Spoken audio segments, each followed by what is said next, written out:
Buenas tardes, les damos la bienvenida al primer coloquio metropolitano de estudiantes de posgrado, educación y cambio climático de la Ciudad de México, que organiza la Dirección de Investigación y Posgrado del Instituto de Estudios Superiores de la Ciudad de México, Rosario Castellanos. Mi nombre es Yolanda Mendoza Ruiz y seré la moderadora de esta mesa titulada Servicios Ambientales, perteneciente al eje temático de cambio climático. Esta mesa está conformada por dos docentes investigadoras, a las cuales tengo el honor de presentar. La doctora Cristina Salas Vargas es médico veterinario y maestra en Medicina Veterinaria y Zootecnia por la Facultad de Médica Veterinaria y Zootecnia de la UNAM y doctora en Ciencias Agropecuarias y Recursos Naturales. Sus líneas de investigación son queserías artesanales, características de marketing alimentario, dominaciones de origen, protegidas, geográficas y productos ecológico-orgánicos, análisis de ciclo de vida, huella de carbono, impactos sociales y la sustentabilidad. Forma parte del programa de cátedras COMECIT para la Universidad Politécnica de Atlacomulco, donde desarrolla estudios de inventarios ambientales de productos emergentes en el área norte del Estado de México, así como actividades de formación, difusión y divulgación científica. Bienvenida, doctora. También tenemos a la doctora Fabiola Rojas García. Ella es bióloga egresada de la Facultad de Ciencias de la UNAM. Tiene una maestría en Ciencias Ambientales y un doctorado en Ciencias Forestales. Es especialista en ecología forestal. Está interesada en generar conocimiento integral de los procesos ecológico-naturales y resultado de las prácticas de manejo en cuencas hidrológico-forestales ante problemas bióticas, plagas, enfermedades, crecimiento y cambio climático, encaminado al uso sostenible de servicios ecosistémicos, carbono, agua, biodiversidad. Su producción científica está conformada por 16 artículos científicos, 8 de ellos publicados en revistas nacionales indexadas en CONACYT y 8 publicados en revistas indexadas en el Journal Citation Reports, de los cuales en 8 es primer autor.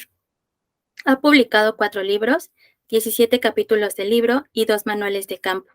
La formación de estudiantes en la que ha participado es la dirección de 2 tesis profesionales de biología en la UNAM, una dirección de una tesis de maestría en la UMX y actualmente trabaja como docente investigadora del Instituto de Estudios Superiores Rosario Castellanos. Muchísimas gracias también por acompañarnos. Y bueno, además de los examinadores, dentro de esta mesa se encuentran 3 estudiantes que presentarán sus avances de trabajo terminal, que en un momento presentaré. La dinámica de trabajo será la siguiente. Cada estudiante tiene 10 minutos para hacer su presentación y posteriormente los comentaristas también cuentan con 10 minutos para realizar la retroalimentación que consideren pertinente. Los proyectos que se van a presentar son los siguientes: abundancia y diversidad de mariposas diurnas ante el cambio climático dentro del bosque de Chapultepec de la Ciudad de México. El siguiente es estimación de captura de carbono en el bosque de Quercus del área verde urbana, bosque de Tlalpan, Ciudad de México. Y finalmente tenemos hongos micorrozoicos arbusculares de árboles de huizache, Bakelia farnesiana, del Cerro de la Estrella. La ronda de retroalimentaciones iniciará con la doctora Cristina Salas Vargas y posteriormente la doctora Fabiola Rojas García nos hará el favor de concluir. Vamos a dar inicio a la mesa de trabajo con la presentación de la alumna Araceli del Carmen Martínez Salgado, estudiante del 4º semestre, con el trabajo Abundancia y diversidad de mariposas diurnas ante el cambio climático dentro del bosque de Chapultepec en la CDMX. Adelante, Araceli, por favor. Sí, gracias. Buenas tardes. Voy a compartir.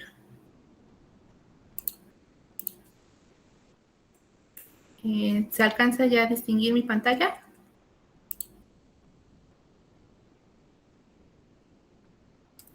Ya se ve. Ok. Bueno, como ya comentaron, mi trabajo de investigación es sobre abundancia y diversidad de mariposas en el bosque de Chapultepec. Bueno, para empezar, voy a dar una pequeña introducción de mi trabajo, planteamiento del problema, justificación de importancia, así como los objetivos, la metodología y resultados y conclusiones preliminares. Como Haz introducción... grande tu presentación, Araceli, que está chiquita. ¿Mande? Haz grande tu presentación porque está chiquita. Ah, es que la tengo yo en toda la pantalla completa. Ok, si gustas compartir toda tu pantalla, porque puede ser que estés compartiendo únicamente una pestaña y por esta situación tú la ves completa, pero no se ve para todos nosotros completa. Ok, déjenme dejar de compartir y volver a compartirla.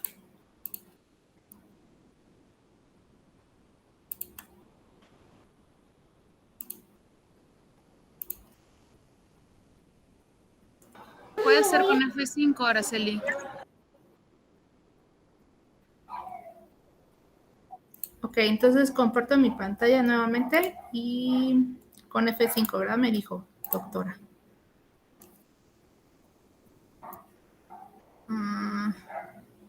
¿Se alcanza a ver ya bien?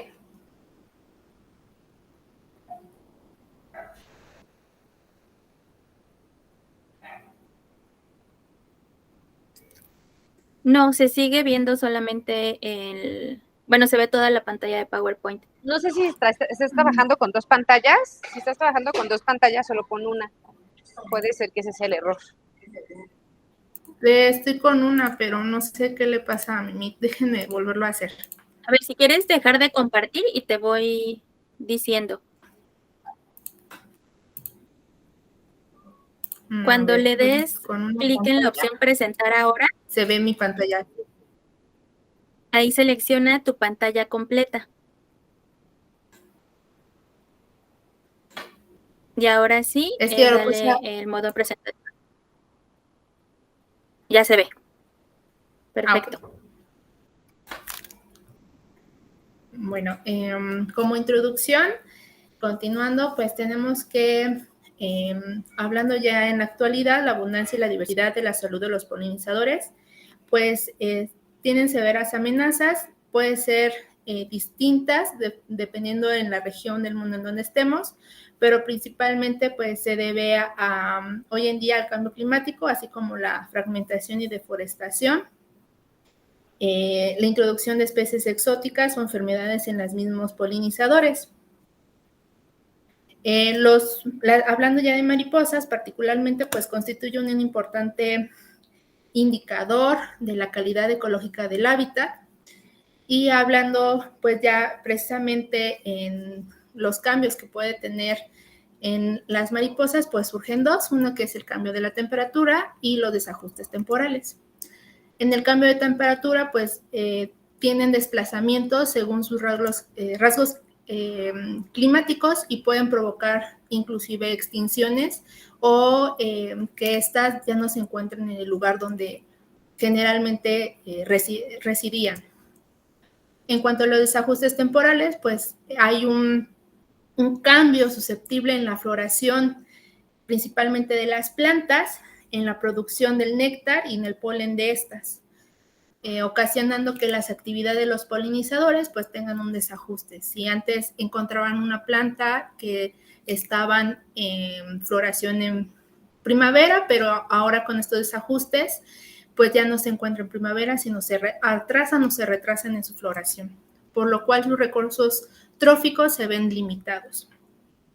Y otro factor importante, pues, es la urbanización, que supone la pérdida de fragmentaciones del hábitat que les comentaba hace un momento. En general, tanto los estudios de abejas como de mariposas en ambientes urbanos son escasos, por lo que se desconoce la diversidad de estos insectos y los efectos que tiene la urbanización sobre ellos. En este sentido, se plantea el planteamiento del problema, que son tres preguntas principales, que es cuáles son los sitios con menor presencia de mariposas en el bosque de Chapultepec y la aportación a la biodiversidad a la ciudad, cuál es la distribución de las diferentes especies de mariposas presentes en el bosque y qué cambios ha habido en la diversidad de mariposas en la última década. Teniendo en esto, pues la justificación e importancia que tiene este trabajo, pues es que tomando en cuenta el continuo aumento de la población, particularmente en zonas urbanas, y la importancia que de los servicios ofrecidos por los polinizadores, es importante seguir conservando sitios verdes, como es el bosque de Chapultepec, que alberga una gran cantidad de flora y fauna, por lo que, sin embargo, pues se sabe poco de su importancia y urgencia de conocer el rol biológico de los polinizadores y en especial de las mariposas en esta zona. Hasta el momento, pues se ha observado que las mariposas pues, pueden tener un riesgo importante por el cambio climático y por la urbanización constante que ha habido. En cuanto al objetivo general, pues se tiene que identificar y cuantificar el efecto de diferentes ambientes urbanos sobre la abundancia de especies de mariposas dentro del bosque de Chapultepec. Entre los específicos está el conocer la distribución de las diferentes especies de mariposas presentes en el bosque, evaluar las interacciones mariposa-planta en los sitios del bosque de Chapultepec, proponer soluciones para la conservación de las mariposas que se encuentran presentes en el sitio de estudio.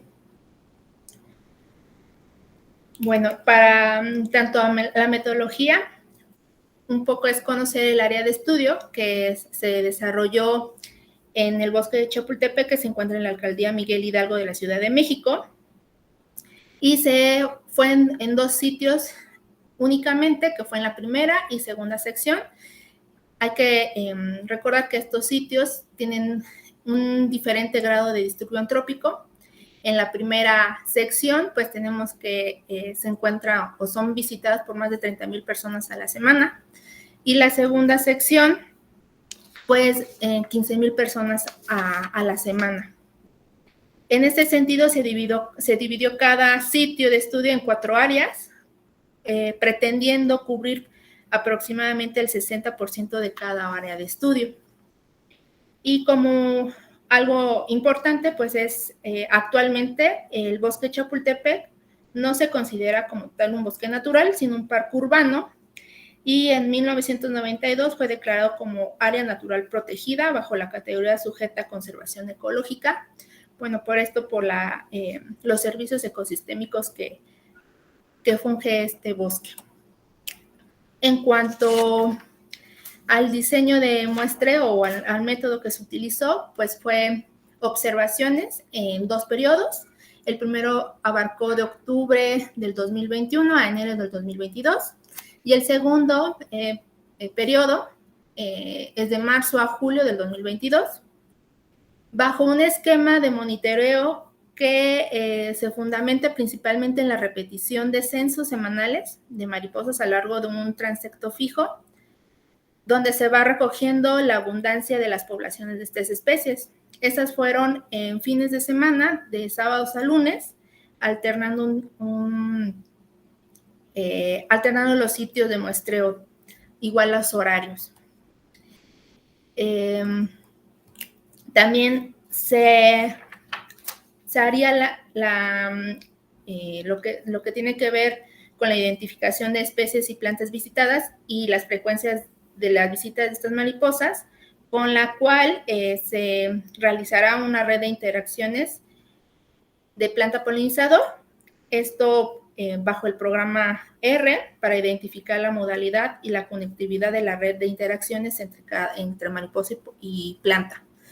También se realizan las cuantificaciones para determinar la abundancia, la riqueza y la diversidad de estas, así como pues para realizar una comparación de la presencia actual de las mariposas con los últimos 10 años, esto tomando como referencia al trabajo que realizó Díaz y Llorente en el 2011, que son datos recabados para el Museo de Historia Natural y Cultural, con ese como base para poder hacer la comparación. Ahora, en cuanto a los resultados preliminares, pues se tiene que para ambos sitios de estudio se observaron 5,670 observaciones de mariposas que corresponden a 74 especies a 10 familias diferentes. Aquí pongo yo una representación de las familias, de las mariposas que representan a cada familia. Cabe mencionar que solamente en una sola especie se determinó a género, que fue la polilla colibrí, que es de la familia Sphingidae, puesto que como fue la única observación que se tuvo hasta el momento, pues no, solamente se llegó a género. En cuanto a la primera fase de observación en las abundancias, se obtuvieron en total para la primera y la segunda sección 37 especies pertenecientes a 7 familias. En la primera sección se observaron 1.570 especies y en la segunda 1.611 especies. Bajo las categorías de abundancia se catalogó como muy rara a solamente la presencia de una especie, rara de 2 a 5, común de 6 a 16 y muy común de 17 a más observaciones de mariposas. Tenemos que para la primera sección, como muy común, se encontraron 3 mariposas representativas, que sería mariposa blanca de ojos verdes, vanesa occidental y azul de mezquite. Para la segunda sección, mariposa blanca de ojos verdes, azufre elegante, cometa xochiquetzal. Y como algo en común, pues se puede observar que la mariposa blanca de ojos verdes estuvo en ambos sitios de estudio, muy presente y tanto para la primera como la segunda fase de observación. Entre las raras tenemos en la primera sección dardo blanco mexicana, saltarina mínima tropical, y para la segunda pardo de rayos blancos y saltarina mínima tropical. Para la segunda fase se observaron 68 especies pertenecientes a 10 familias. Para la primera sección hubo 1.515 observaciones y para la segunda 974. Aquí hubo una disminución de la abundancia para ambas secciones a comparación con la primera fase de observación. Y entre la abundancia se obtuvo que para la primera sección las más comunes fue cometa xochiquetzal, mariposa blanca de ojos verdes, esta conservándose como la más común, y azufre de bandas naranjas. Mientras que para la segunda sección se mantuvo las mismas especies que en la primera fase de observación, mariposa blanca de ojos verdes, azufre elegante, cometa xochiquetzal. Y entre las más raras se encuentra para la segunda sección mariposa almirante rojo, saltarina tablero blanca y muy rara para la primera polilla blanca y polilla líquen. En tanto a la diversidad de mariposas para el primer periodo de observación, para la primera y la segunda periodo de observación se obtiene que en la primera sección la zona 1 es la que tuvo mayor número de observaciones, mayor número de mariposas, mientras que también en la segunda observación se puede observar que la zona 1 también tuvo la mayor cantidad de observaciones. Por otro lado, cuando se vuelven a hacer observaciones en la segunda fase, se obtiene que para la zona 4 esta obtiene una mayor diversidad a comparación de la primera fase de observación. Esto ocurrió lo mismo, pero para la primera sección del bosque, la zona 4 y la zona 3 fueron las que tuvieron mayor diversidad para la segunda fase de observación, que es la que está de color verde, y en algunas hubo una disminución. Y bueno, en cuanto a la asociación de planta mariposa, para la primera fase del monitoreo, pues bueno, esto podía encontrarse estas mariposas, ya sea que estuvieran posando sobre la planta en vuelo o que se estuvieran alimentando. Para la primera sección se tiene que la mariposa blanca de ojos verdes se encontró en lantana y en mastuerzo mayormente, mientras que la vanesa occidental se encontró en lantana y en vuelo mayormente, y lo que es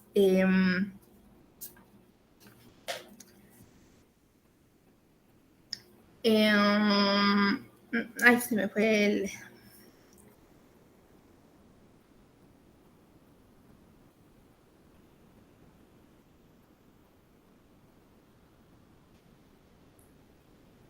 Ay, perdón, se me fue el audio.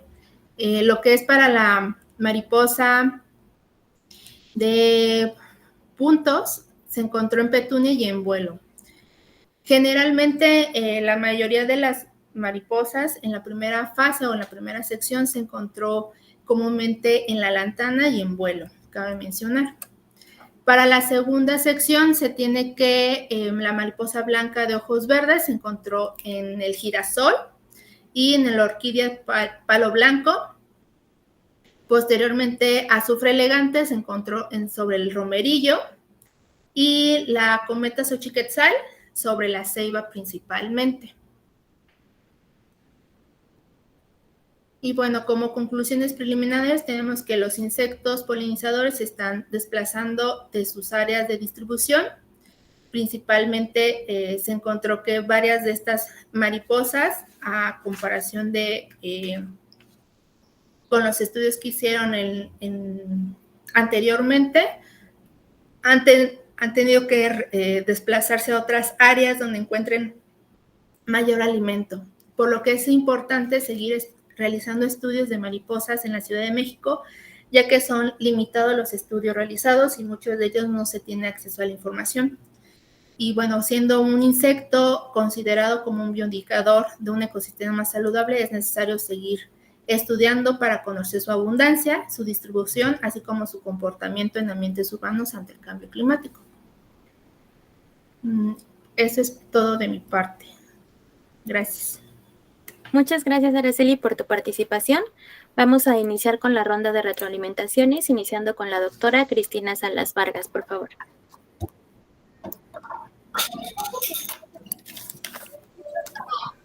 Hola, Araceli. Hola. A ver, creo que presentaste un trabajo bastante bien sintetizado. Me lograste poner en contexto a cómo está tu investigación. Lo que tengo duda es si es una investigación exclusivamente o esta parte de otras mayores. No, es exclusiva de, bueno, que yo la hice. No hay estudios que se hayan hecho en Chapultepec más que el que les comenté, que es por Díaz y Llorante, okay. Pero ese es del 2011, ya no han hecho ningún otro estudio. Ok, bueno, aquí, mira, justamente me causa preguntas, dudas, por ejemplo, que sabemos que es un bosque de ciudad.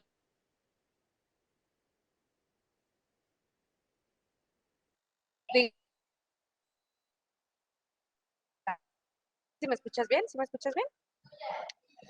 Se oye entrecortado. A ver, voy a apagar la cámara para ver si ahí me pueden escuchar mejor, ¿vale? Listo. ¿Ahí me escuchan mejor? Sí. Ok, entonces, veo que sí está contextualizado el que es un parque urbano y que no vamos a tener, pues, pues el ambiente natural original, ¿no? Entonces, disculpa. Entonces, ¿cómo es que interviene? Bueno, ¿qué estudios que tú hayas visto para crear este estudio, veas cómo es este efecto de estar evaluando plantas? Bueno, un ambiente que no es el natural y sin embargo estamos encontrando mariposas, que bueno, yo desconozco si son de la región o igual vienen como a consecuencia de tener un nuevo ambiente.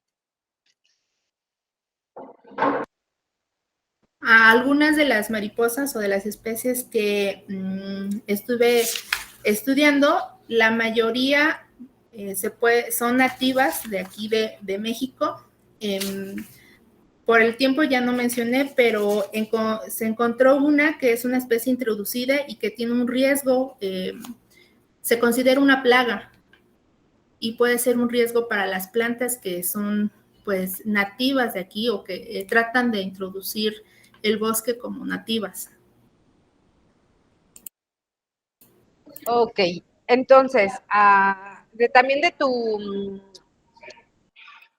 de tu investigación, ¿qué antecedente o qué estudio regiones mejor evaluadas, puedes tú mencionarnos para poder dar, o sea, obtener esta nueva evaluación ahora a nivel México, a nivel Ciudad de México. O sea, ¿qué antecedentes podrías explicarnos o mostrarnos donde alguien haya dicho, bueno, sí, las mariposas, encontramos que este es un lugar donde ya hay nuevas plantas, no son las originales, y sin embargo la comunidad de mariposas se han adaptado bien, son invasoras? ¿Qué podrías platicarnos un poquito de esos antecedentes? Ok, la mayoría han sido evaluados en Europa, hay estudios en España, y uno que recién encontré buscando es uno que es de Colombia, que están haciendo evaluaciones de impacto, tanto de urbanización con lo de cambio climático, lo combinan ambos, y por lo que estuve yo leyendo es que han hecho monitoreos, tienen que hacer bastante monitoreo para saber qué mariposas son consideradas de importancia como plaga, y qué plantas también, porque también hay plantas que son introducidas, que no son nativas del lugar, y también por ende también pueden traer alguna plaga. En ese proyecto están apenas evaluando cómo hacer estas propuestas. Sin embargo, bueno, pues sí mencionan que el monitoreo sí es algo importante que se debe de mantener constante para evaluar justamente esto, si las mariposas cambian o se van del lugar porque necesitan otro alimento, o se quedan en el lugar, ¿no? Que son ya residentes y no les importa ni la temperatura, porque ya se acostumbraron a esas variaciones de temperatura, ¿no? Pero están el que comento, pues están haciendo pues estas propuestas para tener una mejor evaluación. Ok, ¿y hay alguna regulación acerca de mariposas que se utilizan en los eventos, pues estos sociales, donde avientan muchas mariposas en regiones que yo me imagino que no son nativas? ¿Hay alguna regulación en México? Sí, sin embargo no lo aplican. Hay muchos lugares, pues, generalmente luego, por ejemplo, en las bodas es donde sueltan a estas mariposas. Hay lugares en el que sí tienen un certificado que sí puedan pues tener este tipo de actividades, sin embargo, pues no debería de ser, porque muchas de esas mariposas ni siquiera las sueltan en un lugar propicio para que puedan pues sobrevivir. O más bien quisiéramos que no sobrevivieran, ¿no? Porque pueden ser invasoras. Ok, pues por mi parte es todo. La verdad, tu presentación es bastante clara, se ve muy bien organizada, y bueno, te deseo todo el éxito del mundo. Gracias. Muchas gracias. Gracias, doctora. Ahora damos la palabra a la doctora Fabiola Rojas García, por favor. Buenas tardes, espero que me escuchen bien, todos. Sí, háganme sí, por favor. Bueno, Araceli, muchas felicidades. La verdad es que, si recuerdas, revisé tu trabajo hace creo que un año, cuando ibas a la mitad, y aún tenía tu tesis ciertas inconsistencias en cuanto a que recuerdo que ibas a trabajar varios grupos taxonómicos, y los comentaristas te dijimos, enfócate en mariposas, porque si no, no vas a acabar ni con 2 doctorados, ¿no? Entonces, felicidades por eso. Sigo haciendo la observación de que no considero que sean distintos ambientes urbanos. Podrías intitular a tu trabajo influencia de sobre 2 condiciones de visita de bosques urbanos, ¿no? Entonces, por favor, busca discutir eso con tu comité. Y bueno, para mí es súper enriquecedor tu proyecto, porque bueno, las mariposas, por encima de muchos otros grupos, incluyendo también a las aves, claro, bueno, son unas especies que brindan belleza escénica, que es un servicio ecosistémico cultural. y es de amplia importancia para la Ciudad de México y para la mayor parte de los parques urbanos, ¿no? De los bosques urbanos, como es Chapultepec. Entonces, yo te invito a que empieces ya a buscar, dado que ya tienes resultados, ya empieces a buscar a tomadores de decisiones. ¿Por qué, Araceli? Porque tu trabajo debe estar en las agendas de, por ejemplo, de la gente que trabaja en el programa Sembremos Parques y Jardines de CDMX, porque las especies, no tanto las mariposas, porque pues tú vas a dar tu lista taxonómica y bien padre, familias, géneros, lo que quieras. Sin embargo, lo importante aquí son las especies arbóreas, arbustivas y herbáceas que tú estás encontrando que se asocian a esas mariposas. Porque si eso lo reproduces en camellones, en jardines, en otros bosques urbanos, no sé, San Juan de Aragón, hacia Xochimilco, hacia el ecológico de Xochimilco, Tlalpan, etcétera, seguramente vamos a encontrar a esas mariposas y esas polinizadores en toda la Ciudad de México, lo que va a contribuir a un incremento. Por lo siguiente, tú sabes que pues cada vez está más complicado para las pobres abejas, que uno le hace así, en cambio llega la mariposa y pones el dedo y te crees princesa y todo eso, ¿no? Entonces, por favor, empieza a buscar a esas personas, comenta tu trabajo, difúndelo. Yo, por ejemplo, lo vendería como el servicio cultural, la belleza escénica que brindan las mariposas, etcétera, en diferentes foros, porque es muy, muy, muy importante y está padrísimo, ¿no? Muchas felicidades. Sería todo, gracias.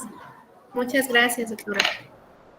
Muchas gracias, estimadas comentaristas. A continuación, el estudiante Jonathan Adrián Zambrano Cruz, estudiante de cuarto semestre, con el trabajo Estimación de captura de carbono en el bosque de Quercus del área verde urbana, bosque de Tlalpan, Ciudad de México. Adelante, Jonathan, por favor.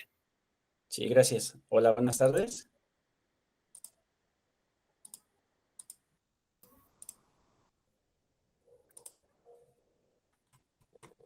Ok, ¿sí se ve la presentación, perdón? Sí, sí se ve. Ok. Bueno, aquí cambió un poquito mi título, se llama Estimación Captura de Carbono y Servicios Ecosistémicos en Bosque de Quercus en la zona de Tlalpan, Ciudad de México. Comenzamos con una pequeña introducción, la cual dice que los centros urbanos desafortunadamente son los principales contaminantes, ya que son los que favorecen a lo que es la emisión de gases de efecto invernadero.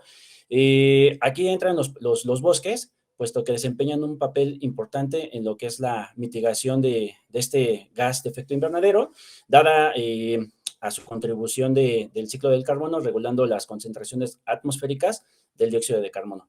Desafortunadamente, la temperatura de la Ciudad de México se ha ido elevando hasta llegar a 1.5 grados a lo largo de un siglo, debido obviamente a que la Ciudad de México produce mucho este gas, siendo cerca del 71.5% de dióxido de carbono. Este gas se...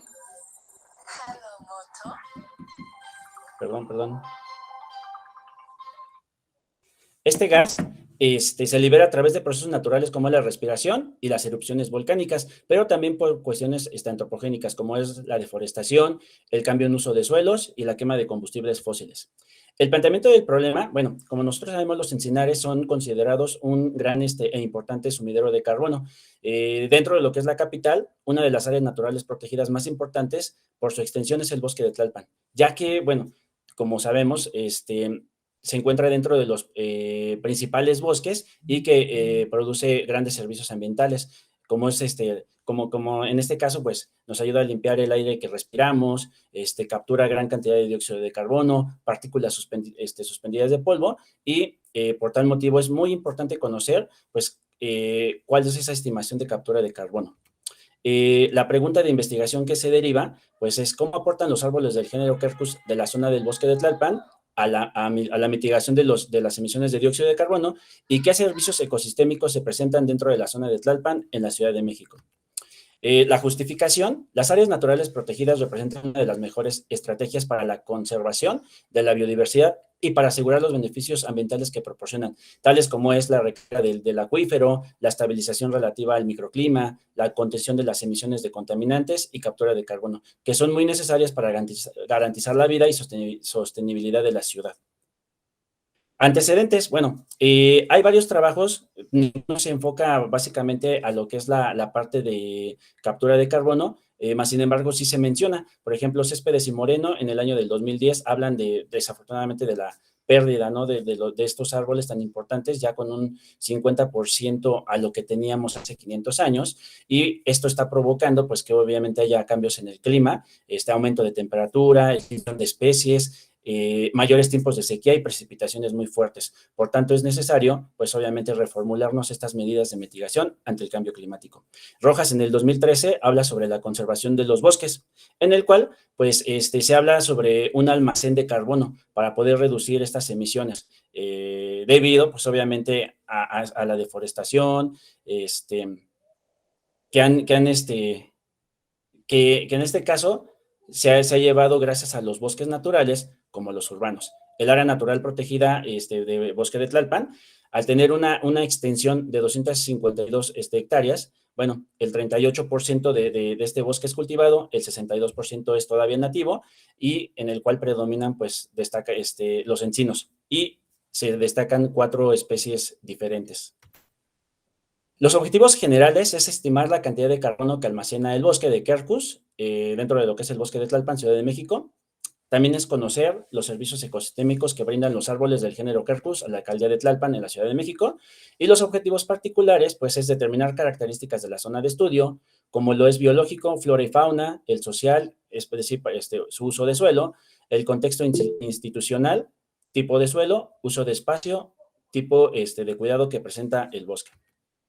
El marco teórico: nuestra zona de muestreo, dentro de lo que es el bosque de Tlalpan, se encuentra en lo que es el camino hacia Santa Teresa, Colonia Parque del Pedregal.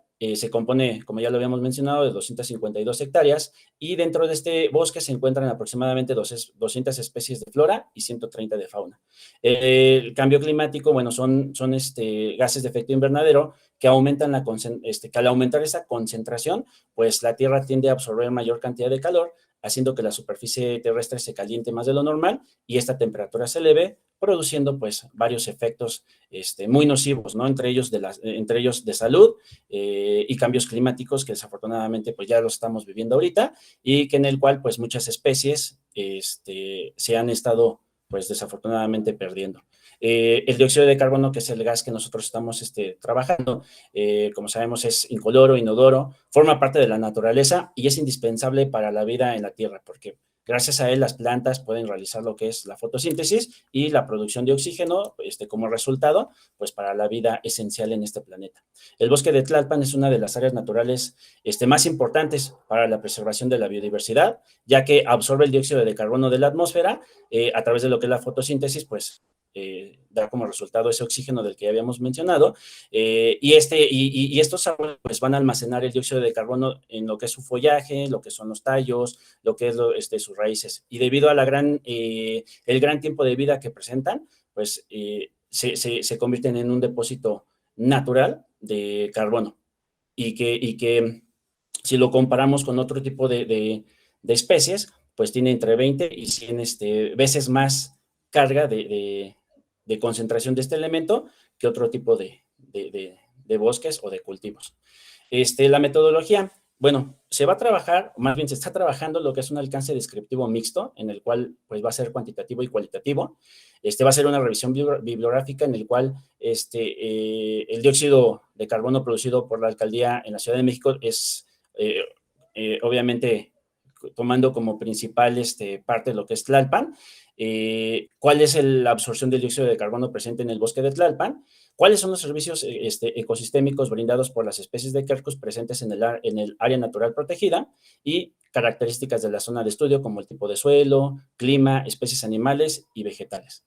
Los resultados que se tienen hasta el momento, bueno, dentro de lo que es la alcaldía de Tlalpan se generan 18,054 toneladas de dióxido de carbono, datos que obtuvimos del 2021, de los cuales 50% fueron generados por diferentes elementos como servicios de limpia, vehículos administrativos y operativos, energía eléctrica y centros deportivos y comunitarios.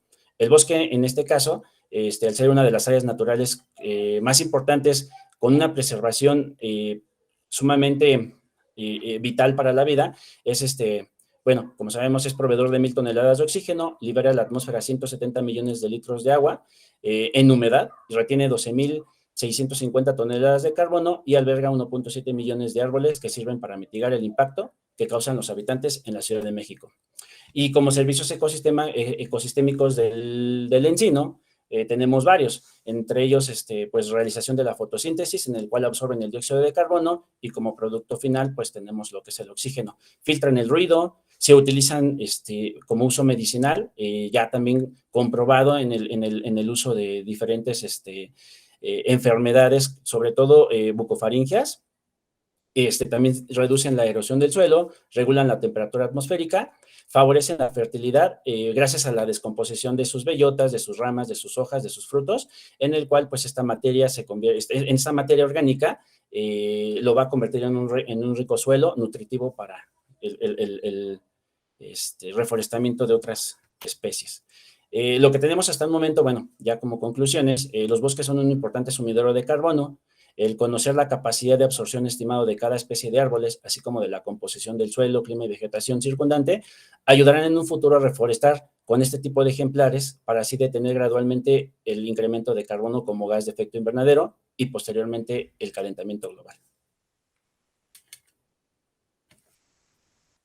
Ok. Muchas gracias por tu participación, Jonathan. Vamos a iniciar con la ronda de retroalimentaciones. Iniciamos con la doctora Cristina Salas. Adelante, doctora. Muchas gracias. Una pregunta, ¿en qué año van del doctorado? ¿Ya es para acabar o todavía les falta? No, bueno, es de la maestría y ya estamos es el último semestre. Ok. Bueno, creo que me está agradando bastante este coloquio. Tienen muy buen nivel en cuestión de presentación. También creo que haces una muy buena síntesis para que tu público, que no estamos inmersos en el tema, pues podamos darnos una idea de lo que hablan. Aquí yo tengo una cierta crítica a los trabajos de captura de carbono, porque aunque entiendo y tus conclusiones son válidas de que ya sabemos cuál es la función de estos ambientes naturales dentro de una zona urbana, tal vez, bueno, yo esperaría que tu siguiente evolución como posgraduado o ya como doctor sea, pues, hacer ahora sí propuestas de acción, ¿no? O sea, todos estos trabajos veo que sí, ya nos dan la respuesta o sea, sí ya sabemos, ¿no? Su aporte positivo, pero la cuestión es cómo hacer para que no haya cambio de uso de suelo, ¿no? Digo, la zona de Tlalpan, pues sabemos que todo ya está rodeada, la zona urbana, y pues sí corre siempre el riesgo de que algo pase y que empiecen a seguir talando o quitando zonas, ¿no?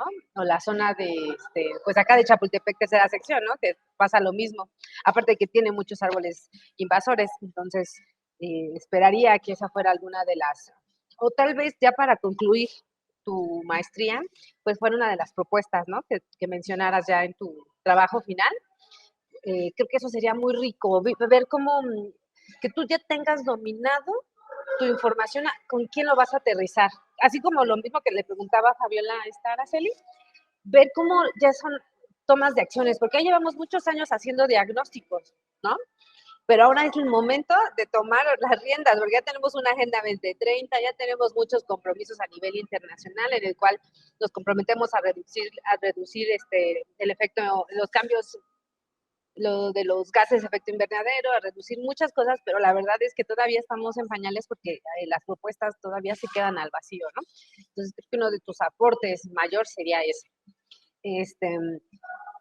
La verdad es que no me dejaste como con dudas, tal cual, tal vez, no sé, a ver, esta sí sería una pregunta que no, a lo mejor tú no la trabajaste como tal, pero bueno, creo que la podrías contestar. ¿Qué pasa con estas zonas de bosque urbanas o en la periferia urbanas, pero que tienen cierta cantidad o población de árboles que no son regionales. ¿Qué pasa con ello? ¿Es el mismo aporte ecosistémico o hay una reducción? Si lo pasamos a una forma cuantitativa, hay una reducción de aporte. ¿Tú cómo lo defenderías o tú cómo lo dirías? Pues aunque sean árboles, funciona. O de plano, si hay una crítica, ¿no? A nivel científico de decir, pues sí le resta puntos de aporte ecosistémico porque son plantas invasoras. ¿Tú cómo lo podrías como defender? Sí, de hecho, por ejemplo, algo que yo quiero hacer con los encinos es conocer todas sus características, precisamente para poderlo llevar hacia otro espacio y poder reforestar. Porque, por ejemplo, los eucaliptos es un árbol que precisamente se pone y se da. Desafortunadamente son árboles que absorben gran cantidad de agua, pero ya no la regresan. O sea, ellos se lo quedan. Aparte son grandes, contienen mucha plaga. Entonces esos árboles tienen esta plaga que se llama la chinche de árbol. Entonces, esa chinche de árbol, al momento de que se la llevan, llegan a otros espacios y y esas especies empiezan a invadir otros árboles. Y ahora ya no van a ser los árboles los que tienen esa plaga, sino ya van a ser varios árboles. Es lo que sucede, por ejemplo, bueno, básicamente en muchos espacios de la Ciudad de México, que ya la chinche se está volviendo una especie invasora y que precisamente llegó a la Ciudad de México en ese tipo de árboles que era ay, se me fue, el que dije ahorita, el eucalipto. El eucalipto. Uh-huh. Entonces sí es necesario tener un conocimiento sobre los árboles que se están trabajando precisamente para no generar ese crecimiento de plagas, no solamente en este caso de insectos, sino ya de otro tipo de plagas como hongos, bacterias, etc. Uh-huh. Claro, totalmente de acuerdo. Ok, pues muchas gracias, Jonathan. Por mi parte es todo. Gracias. Muchas gracias, doctora. Continuamos con la doctora Fabiola Rojas, por favor. Hola otra vez, Jonathan. Hola. Bueno, igual que en el caso de Araceli, conozco tu trabajo desde hace como un año. Y bueno, yo hubiera esperado que para este momento ya nos hubieras presentado una lista de especies de Quercus presente, porque no solo es una especie que están en el bosque de Tlalpan. Entre otras cosas, que hubieras ahondado un poco más en la eficiencia en almacenamiento de carbono que tiene Quercus por encima de otras especies presentes en el mismo bosque de Tlalpan, ¿no? No nos presentaste tampoco la densidad de árboles por hectárea que encontraste, qué pasa cuando el bosque se entremezcla con el matorral xerófilo que hay en la parte más alta del bosque de Tlalpan o con la parte mezclada con justo eucalipto, como estás mencionando, porque vas a encontrar diferencias bastante significativas, ¿no? Entre otras cosas, también yo te había platicado hace un año que yo trabajé ahí en 2012 y yo medí la captura de carbono para todo el bosque de Tlalpan. Entonces, tienes como varias alternativas. Una de ellas es que nos pongamos de acuerdo y podamos sacar un artículo de captura de carbono, porque entonces tendremos mediciones con diferencias de 10 años. Bajo ciertas premisas, como que hayas seguido cierta metodología, etcétera, ¿no? Yo trabajé con la metodología del IPCC, entonces, bueno, tendríamos que platicarlo y ver de qué forma se pudiera justificar un cambio o no. Coincido con la doctora Salas con respecto a que es necesario que vayas más allá de, ¿no? Conocemos el almacenamiento de carbono, bosques naturales, bosques urbanos, es muy, muy importante bosques urbanos. Grandes naciones como Japón, como Estados Unidos, como Rusia, donde además de justo tener megalópolis, buscan hacer este tipo de estudios, ¿no? Sobre todo en una región donde además hay bosque natural. El bosque de Quercus en Tlalpan es un bosque natural, no es un bosque inducido. Entonces, hay que estar pensando no solo en la reforestación, Jonathan, ¿no? Hay otras alternativas, ¿no? Por ejemplo, generar un banco de semillas para que más bien Tlalpan reparte en la Ciudad de México, ¿no? O sea, ya vimos el ejemplo del ahuehuete que nos trajeron de Nuevo León y cómo le fue en la pobre Ciudad de México, ¿no? Entonces tenemos que generar un germoplasma y divulgarlo, difundirlo, esparcirlo por la misma Ciudad de México, porque van a ser árboles resistentes, porque ya saben las condiciones que se presentan en la ciudad, ¿no?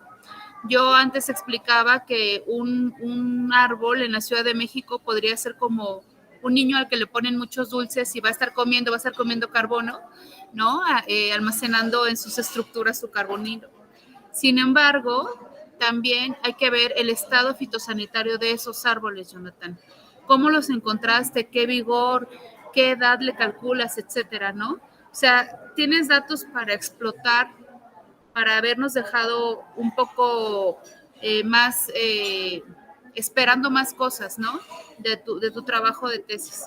Entonces, ¿tienes tiempo? Porfa, no te quedes nada más en Bosque Tlalpan. Busca qué pasa en Uganda, qué pasa en Seattle, qué pasa en Tokio, qué pasa en otras regiones del mundo donde están volteando a ver a los bosques urbanos para medir los servicios ecosistémicos, entre ellos la captura de carbono. Tú te vas a encontrar, por ejemplo, que ya no nada más están midiendo los árboles, sino el suelo. Entonces, una miradita a tu suelo, porque pues además, justo en Tlalpan vas a encontrar suelos muy, muy nuevos, ¿no? Como sabes, es una región resultado de una erupción volcánica. Entonces, los suelos son muy nuevos y es realmente sorprendente que haya bosques de encino que son además tan demandantes de suelo, de agua. Generalmente, bueno, se entiende que estén ahí por la recarga de agua, ¿no? Que se tiene con las precipitaciones. Sin embargo, están muy pobres de suelos. Quizá tendrías que estar evaluando también ciertas asociaciones que han hecho con otros arbustos o otras herbáceas.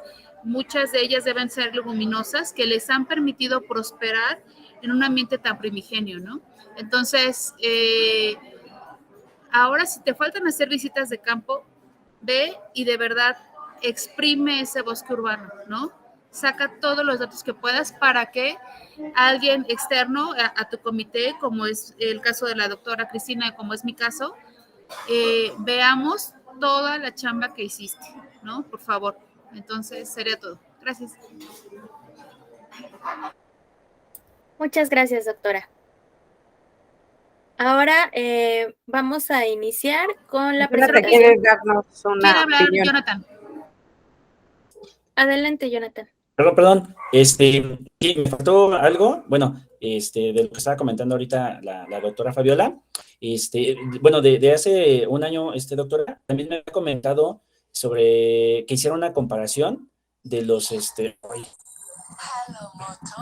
perdón, es que me quieren dar un préstamo, pero yo no quiero, ok, me estaba comentando de la absorción de dióxido de carbono, porque bueno, yo encontré su trabajo maestra y de ahí saqué algunos datos también, iba a compararlos y ahora sí que las 16 delegaciones, cuánto tenían ellos de dióxido de carbono y cuánto estaban absorbiendo, para hacer una comparativa de cuánto era el dióxido de carbono que se absorbía nada más en lo que era Tlalpan en comparación con las otras delegaciones, precisamente para ver cuánto era ese favorecimiento, ¿no? de absorción de dióxido de carbono. Eso también es algo que, bueno, no mencioné ahorita, pero que también se va a trabajar en esa parte. Y bueno, ya con los comentarios que ahorita ya me hicieron, pues ya para que se haga un poquito más enriquecedor este proyecto. Nada más. Gracias. Listo, gracias, Jonathan. Gracias, Jonathan. Muchas gracias, doctora Fabiola. Vamos a continuar, por favor, con la presentación de la estudiante Pamela Estrada Rodríguez, estudiante de cuarto semestre con el trabajo Hongos micorrízicos arbusculares de árboles de huizache, Vachellia farnesia del Cerro de la Estrella. Adelante, Pamela, por favor.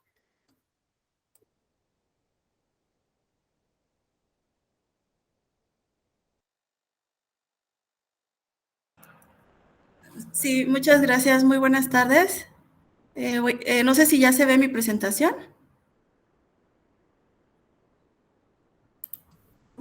¿No? Ok, permítame. Es que el Meet me mandó a otra página. Disculpen.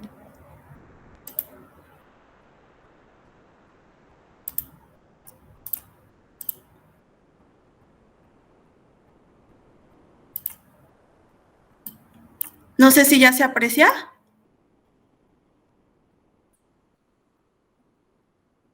Bueno. Sí, ya se ve. ¿Ya? Ok, muchas gracias. Les presento este trabajo. Es sobre hongos micorrízicos arbusculares bajo la cobertura de árboles de huizache de Vachellia farnesiana. Les presento este trabajo como el primer coloquio metropolitano. Es un estudio que pretende dar un poco del conocimiento a la diversidad de hongos micorrízicos, de los cuales se conocen muy poco. La mayoría de estos estudios se basan en especies de interés comercial, principalmente para la parte de la agricultura. Dentro de la justificación, sabemos que se estudian menos del 10% de las 30,000 especies de hongos micorrízicos para nuestro país. Sabemos que tiene múltiples beneficios, dentro de ellos la resistencia a sequías, el aumento del vigor de las plantas, la calidad de suelo, y bueno, también permitirían con ello generar inóculos que podrían permitir el establecimiento y posibles reforestaciones a futuro. Dentro del marco teórico se considera la importancia de las micorrizas, que se establecen en más del 90% de las plantas vasculares, entre otros beneficios. También los tipos de micorrizas, que vamos a centrarnos en las arbusculares en este trabajo, que son las que forman estos arbúsculos determinadas por Harrison en el 97, y la planta es una especie nativa del Cerro de la Estrella, que se considera que tiene dos sinonimias principales, acacia y mimosa farnesiana, y que la hemos encontrado en su estado natural de más o menos hasta 5 metros, ramificándose desde su base. La zona de estudio es el área natural protegida Cerro de la Estrella, uno de los últimos reservorios de captación de carbono al oriente de la ciudad, al interior de la urbe de la Ciudad de México. Dentro de la metodología se tienen 3 etapas: trabajo de campo, trabajo invernadero y trabajo de laboratorio. Principalmente el trabajo de campo se sustenta en la colecta de suelo de manera aleatoria de árboles de huizache bajo sus 4 puntos cardinales: norte, sur, este y oeste, para lo cual se hace un mapa para el muestreo en sus diferentes coordenadas para tratar de ver la perturbación en esta zona de la zona del suelo rizosférico, que es un cepellón de más o menos 20 por 20 de grosor, y se colectaron 16 muestras aproximadamente de 4 individuos de acacia farnesiana, de Vachellia farnesiana, y estas fueron llevadas al invernadero en colaboración con la FE Zaragoza. Se etiquetaron, se pusieron a secar en el invernadero. También fueron etiquetadas las muestras por cada uno de los puntos cardinales, y posteriormente se llevaron a un tamizado en seco a 125 micras de apertura, y con esto se pudieron, separar los residuos, y posteriormente se llevaron a resguardo y etiquetado de las muestras, todas y cada una por cada árbol colectado y cada coordenada colectada. Después se llevaron a trabajo de laboratorio en el laboratorio de ecología vegetal para su extracción, conteo, montaje y determinación de las esporas, que son las estructuras donde se va a determinar la especie. Esto con la ayuda del método de tamizado en húmedo de Gerderman y Nicholson. Se pesaron 50 gramos de suelo de cada una de las muestras ya procesadas en seco. Se llevaron a agitación mecánica aproximadamente en 3 ocasiones por 5 minutos. Posteriormente se hace el tamizado en húmedo con otro tamiz de 105 aproximadamente micras de apertura, y también esto se llevó a un vaciado para pasarlo a centrifugación. se pasa a centrifugación a 2000 revoluciones por minuto por 5 minutos aproximadamente para resuspender las esporas. Se hace esta resuspensión con sacarosa al 50% durante 2 minutos por 1000 revoluciones y se realiza el tamizado del sobrenadante para eliminar residuos de sacarosa y ya se obtiene la muestra pues ya terminada y se lleva a resguardo, se marca la muestra y se resguarda bajo refrigeración. Y bueno, ya posteriormente este proceso se lleva a observación al estereoscopio para buscar las esporas ya resuspendidas y se separan con ayuda de pipeta Pasteur y con pinzas y se separan principalmente por tamaños, por colores y se hace el conteo a través de una hoja milimétrica para determinar más o menos el número de esporas. Se construye una base de datos para más o menos posteriormente evaluar su diversidad, su riqueza y su abundancia. Se preparan reactivos que solicita la literatura, se prepara lactoglicerato y reactivo de Meltzer para poder fijar estas esporas. Se realiza el montaje de las esporas, se coloca uno a uno para ver la reacción de las esporas, que es una parte de la identificación. Se realiza el montaje con ayuda de pinzas finas, más o menos agrupándolas de 10 en 10. Ya después del montaje con ambos se busca cubrirlo de tal manera que no se formen burbujas para posteriormente llevarla a observación. Aproximadamente fueron 100 esporas por muestra y después se pasan a toma de imágenes con un software especializado para poderse medir y poder apreciar mejor sus caracteres con ayuda de claves taxonómicas, principalmente la del INVAM, que es, digamos, de las que están más actualizadas, entre otras literaturas. Y bueno, ya con esto, con la identificación de esporas, se logra un análisis preliminar, resultados preliminares, que están basados en la identificación taxonómica de las especies, sus caracteres morfológicos. Y bueno, se tiene que dentro de la taxonomía del INVAM está cambiado constantemente. Tenemos 5 órdenes, 9 familias, 18 géneros, en los que se consideran sus caracteres morfológicos como las hifas, las capas de la pared, si presenta o no ornamentaciones como los escudos. Y hasta ahora tenemos 10 géneros encontrados, dentro de los cuales ya tenemos algunas especies ya determinadas. Dentro del género Glomus tenemos, por ejemplo, que son formas esféricas, dentro de las cuales se observan las diferentes paredes diferenciadas, paredes externas, paredes internas. Tenemos, por ejemplo, posible Glomus tenebrosum. Tenemos también, de hecho fue la más abundante, Glomus fue de las más abundantes encontradas en las muestras, y Acaulospora, que bueno, según la literatura, son especies que se encuentran en zonas perturbadas. Aquí se observa también uno de los caracteres distintivos de Acaulospora. También se confunde generalmente con Glomus debido a su forma esférica. Sin embargo, ella presenta una ontogenia donde podemos observar una cicatriz en el sáculo, que es como una pequeña esfera en alguna de las partes de la espora. Y también encontramos Acaulospora espinosa dentro de las también más representativas. Y también Glomus y Acaulospora se encontraban casi siempre presentes en la misma muestra. Y dentro de Acaulospora, pues aquí podemos ver otra de las características, que es la pared videns, y esta que fue una de las que también ha sido característica de zonas perturbadas, Acaulospora denticulata, donde se observan sus ornamentaciones. Se pueden observar también en esporas ya rotas, y también Acaulospora remi, que también no se había reportado para estas áreas y que también muestra una ornamentación muy particular y la cicatriz del sáculo, entre otros géneros de Acaulospora que están todavía por determinarse. También se encuentra cetrasporas, recocetras y escutelosporas. Estas tienen la característica de presentar un escudo muy particular. Y bueno, la mayoría de ellas son de buen tamaño, todavía se están incluyendo sus mediciones en el catálogo que se va a elaborar.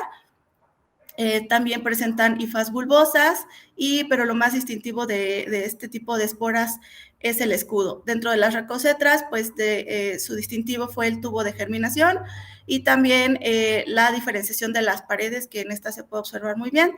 También dentro de las Funeliformis y Septoglomus y Sclerocystis encontramos Moseae, que también es una especie común encontrada. También tenemos otras especies de Funeliformis que todavía están por determinarse su especie. Tenemos Septoglomus constrictum, que también fue bastante abundante. Se está construyendo también la base de datos. Encontramos muchos esporocarpos de Sclerocystis, que también son reportados para zonas perturbadas y áridas, que se encuentran en bastante cantidad, y gigasporas y arcaesporas, que también son difícil de encontrar en esta zona. Sin embargo, encontramos gigaspora margarita, arqueosporas con esta forma de riñón característica. También algunas otras arqueosporas que tienen la pared muy externa muy diferenciada. Arqueospora trapei también la encontramos en estas muestras, entre otras, muchas otras que están por determinarse la especie. Llegamos finalmente a Pasisporas cintinals, que también es rara en estas zonas. Y bueno, sería todo de mi parte. Muchas gracias, Pamela. Vamos a continuar con la ronda de retroalimentaciones, iniciando con la doctora Cristina Salas, por favor. Sí, gracias. Hola, muchas gracias. Bueno, Pamela, aquí tengo como una sugerencia. En algún momento yo también hice una clasificación de unos huevecillos de un parásito X, en el cual yo obviamente los diferencié por su estructura. Y no sé si puedan guardar tu material para después hacer alguna lista de, bueno, algún muestreo, pero ya de forma genética. Sí. Ok, porque guárdalos, eso es como un tip, guárdalos, porque ese fue mi gran error, en donde sí hice igual como tú, un parásito súper raro, y pasaron 5 años, 10 años, y cuando quise retomar la explicación de mi parásito, ya los estudios ya no eran de físicos, ¿no? O sea, de que viéramos si son redonditos, si tienen una rayita, sino ya era la cuestión ya genética, ¿no? Bueno, no estoy muy segura si, de PCR, ¿no? Un PCR. Sí. Entonces, bueno, no sé si se guarden muy bien las estructuras, pero bueno, sí es como de recomendación, como tip, que si tengas siempre un resguardo de tu material para que pues continúes, ¿no? Una duda, sé que lo explicaste, pero podrías volverme a explicar para qué funcionan este tipo de elementos, y si ya sabemos que están presentes en un lugar donde, o sea, ya hubo intervención, entonces, ¿qué función tienen? ¿Ya tú has leído qué función tienen estos elementos, estos hongos? Sí, doctora. Bueno, es la primera vez que se hacen estudios en esta zona sobre micorrizas. Sin embargo, se busca hacer una comparativa de las especies encontradas aquí con otras de zonas perturbadas, de zonas áridas.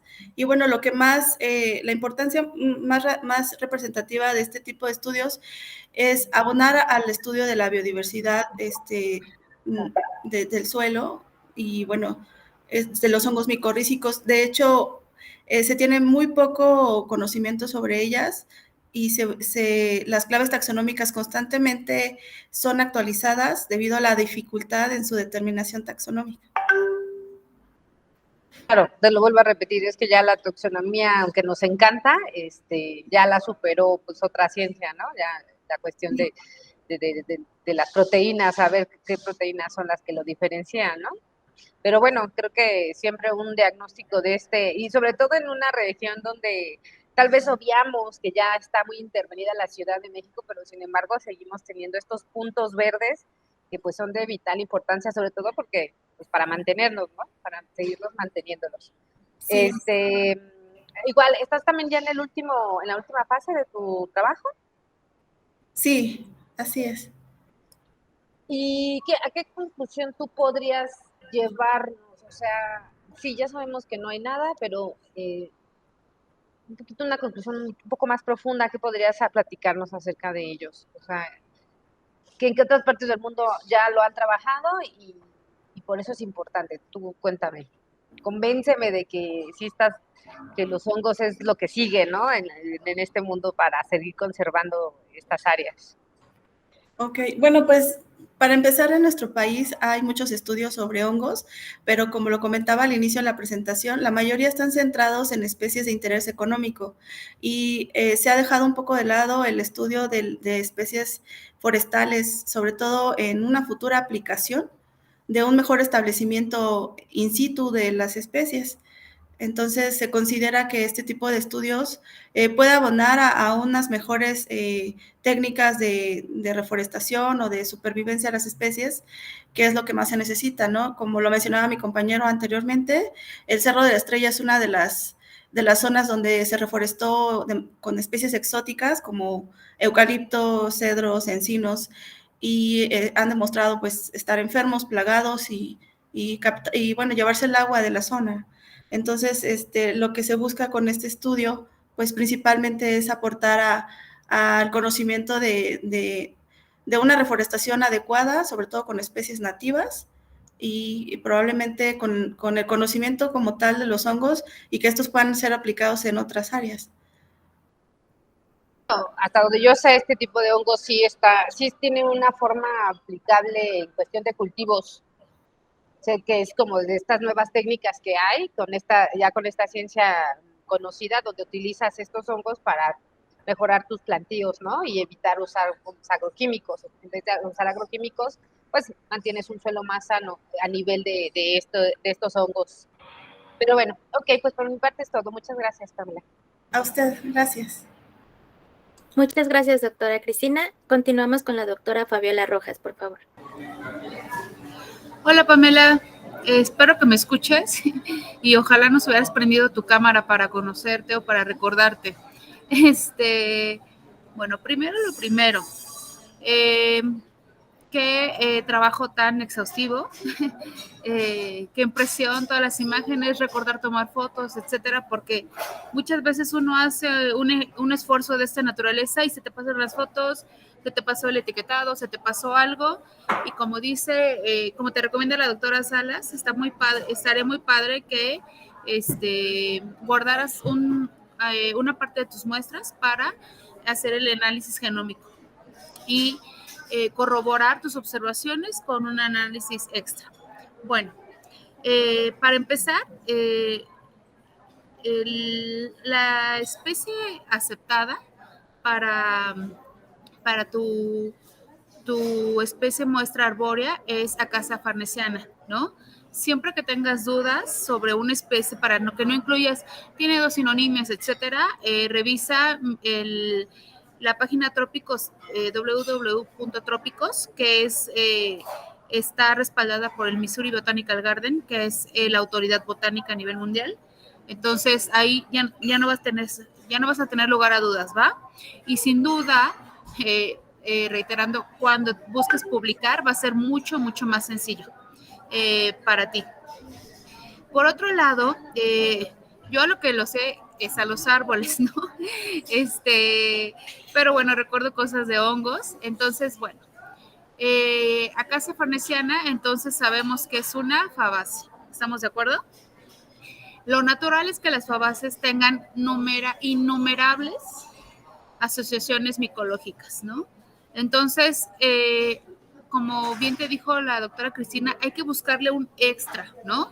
Porque en las publicaciones que tú encuentres de esa acacia o de las acacias con hongos, siempre vas a decir, sí, pues se encontraron tantas especies, se encontraron tantos órdenes de hongos, ya eso ya se sabe, ¿no?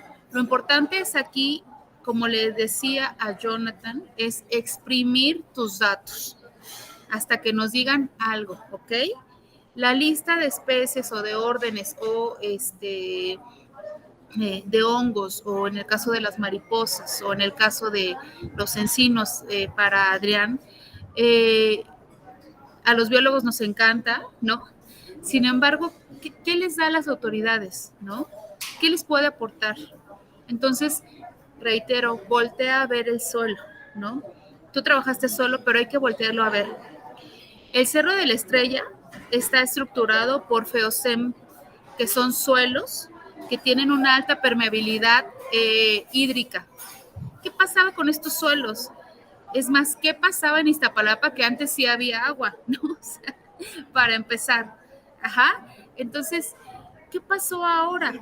Pues resulta que en las innumerables actividades que se han realizado desde la época prehispánica hasta nuestros días, ajá, la han rellenado y han rellenado el Cerro de la Estrella con muchas capas de suelos antropogénicos. Lo conocemos como cascajo, como residuos de obras, como etcétera.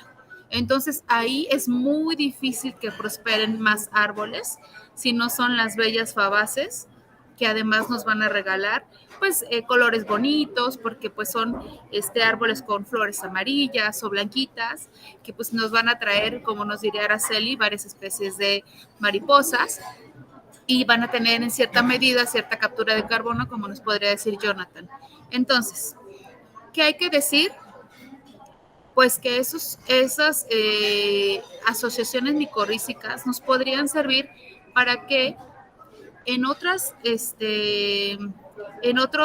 suelos tan degradados como lo son los del Cerro de la Estrella, se busque formar suelo, se busque procurar que se establezcan las primeras acacias o las primeras fabaces, ¿no? No importa la especie, lo que sea fabácea va a prosperar. Entonces, que ustedes como profesionales de una maestría de cambio climático busquen impactar en la Ciudad de México. Busquen que sus trabajos no se queden en una bella tesis o un trabajo terminal impreso en pasta dura, que espero que no sea así, que esté en digital y que sea para todos, pero sobre todo que se use, que nosotros sepamos que Estrada Rodríguez en el 2023 nos dijo que hay que buscar que los otros suelos antropogénicos sean inundados con estas esporas, ¿no? ¿Por qué? Porque va a permitir que se establezcan otras especies arbóreas. Ya no queremos, se ven muy chulos, muy bonitos los camellones únicamente con cempasúchil, con ahorita flor de nochebuena, o en primavera con florecitas moraditas o naranjaditas o lo que quieras. Se ven muy chulos, pero serían mucho mejores si se establecieran especies arbóreas o arbustivas. Tú ya sabes cuáles van a ser, ya sabes cómo va a ser el proceso, entonces hay que darle toda esta información. Esto va para los tres, para Jonathan, para Araceli, y para ti, Pamela. Hay que brindar esa información a las autoridades, a los tomadores de decisiones, o como también busca la maestría en cambio climático y biodiversidad, que ustedes sean directamente esos tomadores de decisiones. ¿Sale? Pues felicidades y pues a seguir adelante y a terminar pronto y los quiero ver graduados el siguiente año. Felicidades a los tres. Gracias.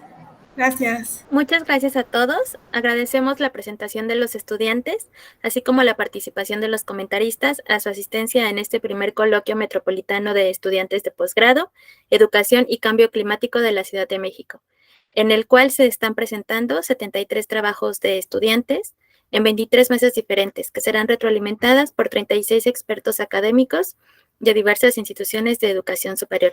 Les reitero nuestro agradecimiento. Buenas noches. Otro modo de ser humano y libre, otro modo de ser. Hasta luego.